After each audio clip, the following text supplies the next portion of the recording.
ते व्यंकटेशजी दिसत नाहीत, म्हणजे कुठे बाहेर गेलेत का सकाळी सकाळी?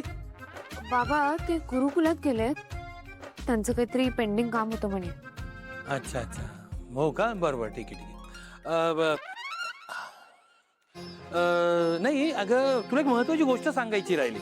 काय? माझे जुने क्लायंट आहेत,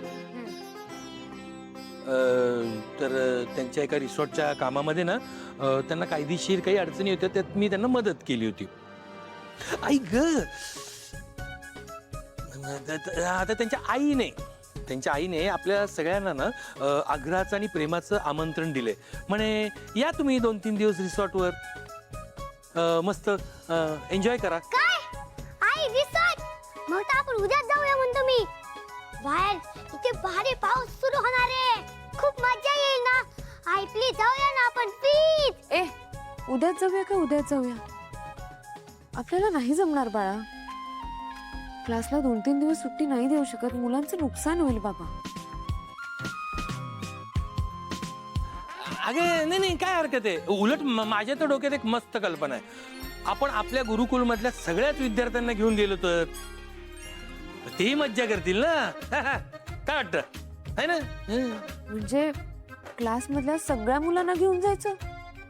हा, काय हरकत आहे. कसं आहे ना साऊ, ते 4 भिंतीत रियाज करून करून तेही कंटाळले असतील. जरा मोकळ्या वातावरणात जातील, तिथे रियाज करतील, तर त्यांना एक वेगळा अनुभव मिळेल ना. चांगली कल्पना आहे, पण त्यांचे पालक पाठवतील का आपल्या सोबत? अगं आई तू त्याचा टेन्शन घेऊ नको म्हणतो मी. हे सगळं माझ्यावर सोड, मी करतो. तू फक्त हो म्हण. सगळ्यामुळे तयार होतील आणि त्यांचे पालक पण तयार होतील. फक्त तू हो म्हण ग. आणि कसं आहे ना, ते निसर्गाच्या सानिध्यात गेले ना तर त्यांना गाण्याचा वेगळा आनंद घेता येईल, त्यांना मोकळ्या वातावरणात रियाज करता येईल, आणि अशा पद्धतीचा रियाज हा त्यांच्यासाठी वेगळा अनुभव असेल ना, है की नाही? हो नाही, तू विचार कर. बाहेर पडणाऱ्या पावसाचा आवाज, टप टप टप टप टप टप, आणि पत्रावर पडणाऱ्या पावसाचा आवाज, टप टप टपाप टप टप टप टपाप टप टप टप टप टप टप टप, आणि झाडांची होणारी सळसळ सळ सळ सळ सळ. एका वेगळ्याच लेवलचं संगीत असेल की गाई. ए गप रे अभिर, काही बोलतोस. बघूयात. एक नंबर केस सॉल्व केली बघा. या तोंड गोड करतो. हा, ए छान आहे. घ्या बघ, ताईंनी केस सॉल्व केली, पण तू माझी केस सॉल्व नाही करत आहेस. तुझी कुठली केस आता? मला बाईक हवी, मागे बसायला बाई हवी, बाईक हवी, आणि दोघं भिजू नये म्हणून रेनकोट पाहिजे. कसं आहे, पाऊस पडला की तोच रेनकोट आम्ही दोघं काय पॉपकॉर्न खाणार. बघ ना कसं, रेनकोट, पाऊस, चहा आणि मंडाळ बायको, त्यातलं कॉम्बिनेशन आहे. सारंग सर, पण खरंच ह्या सगळ्याचं क्रेडिट तुम्हाला जातं. तुम्ही जर तिला समजावलं नसतं ना, तर तिने पोलिसात तक्रार करण्याची हिंमतच दाखवली नसती. बघा, माझ्या मुलीला पण माझी स्तुती सहन नाही होत. नका करू स्तुती. हा बाळा बोल. बाबा, आमच्या गाण्याच्या क्लासचा ना एक मस्त पावसाळी कॅम्प आणि लहान ट्रिप जायची ठरली. मला पण जायचंय, प्लीज तू यासाठी परमिशन दे ना. हा, घरी आल्यावर बोलू आपण. घरी आल्यावर बोलूच, पण एक मोठी गडबड झाली इकडे. काय गडबड झाली? टीचरांनी आमच्या सगळ्यांना एक फॉर्म दिलाय, त्याच्यावर आई आणि बाबाची दोघांची सही आणून द्यायची आहे. हा मग? अरे पण बाबा, मला आई कुठे? त्यांना मी सांगू का मला आई नाहीये म्हणून? मी जर त्यांना असं सांगितलं तर ते माझ्यावर रागवणार नाही ना? कारण मला आठवतंय त्या दिवशी आम्ही आलो होतो ना फॉर्म भरायला, तेव्हा अमृता काकूने आई म्हणून सही दिली होती. मी जर त्यांना हे सांगितलं तर त्या मला खोटारडी समजतील. थांब थांब उभी थांब, काय करू नकोस. थांब, मी येतो तिकडे आल्यावर बघू काय करायचं ते. बाय. काय झालं सारंग सर? ओवीचा फोन होता ना, काही प्रॉब्लेम झालाय का? वहिनी, एक मदत लागेल तुमची.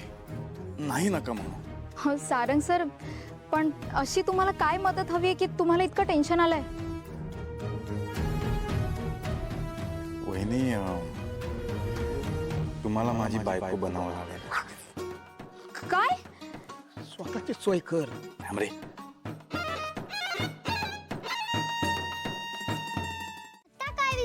आपण अगं आपण जो पिकनिकचा प्लॅन केला असतो त्यामध्ये फक्त लहान मुलांना यायला परवानगी असते की ग पालकांना यायला परवानगी नसते बघ मग तुझे बाबा कसे येणार म्हणतो मी अरे हो हा विचार माझ्या डोक्यातच आला नाही हे तर खूप मोठं टेन्शन आहे रे ए आबिर तुला काही सुचतंय का रे यावर तुला सारख्या सारख्या नव्या नव्या आयडिया सुचत असतात ना रे बघ ना काहीतरी कर ना हे बघ ओवी मी काल खूप ट्राय केला असतो बघ आणि मी आईला पण देऊन बघितली असते आईला आई म्हणाली की सगळ्याच मुलांच्या आई बाबांना ऑफिस मधून 2-4 दिवस सुट्टी काढून यायला जमणार नाही मग कोणाचे पॅरेंट्स आले कोणाचे नाही आले आणि ज्यांचे नाही आले त्यांना वाईट वाटेल ना ग म्हणून आईने पालकांना परमिशन काढूनच टाकली असते बघ अरे पण मी माझ्या बाबाला कॅम्पला कसं आणू